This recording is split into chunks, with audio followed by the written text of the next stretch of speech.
When I became CEO 5 years ago, the company needed to change and needed to grow. And the best thing to do, as Jim Collins says, is nurture the core to stimulate progress. This is a company where the first product that was invented was Lifebuoy, a soap in Victorian Britain when 1 out of 2 babies didn't make it past year 1. So we built on these values of doing well by doing good, but then firmly link it, hardwire it to business results, obviously. And that's the essence of the Unilever Sustainable Living Plan. It goes to the heart of Unilever values.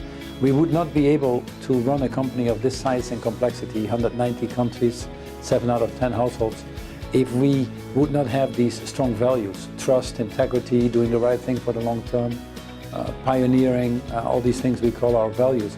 Because that basically, for me, is the glue that keeps us together. Any Bible rules or regulations would stifle creativity and drive us in the ground. Any values that permeate the company would create this trust that actually is that basis for prosperity that you need.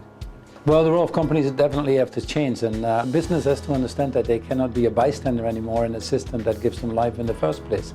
And so when the political environment is becoming more and more difficult, business people have to step up. We cannot succeed either if these societies don't function. So you need to move from what I would call a license to operate, and what most companies do, stay on the right side of the law but let others worry about the other problems, to a license to lead.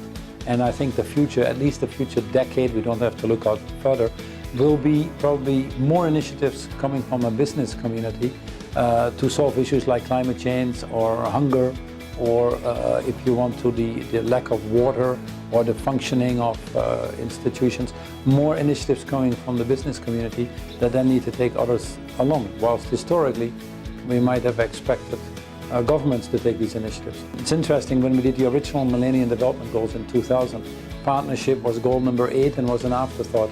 Now that we are bringing these post-2015 development goals hopefully to life, permeates across all these goals that you need to work in partnership across the value chain. And that's one of the reasons I was on the high-level panel representing the business community.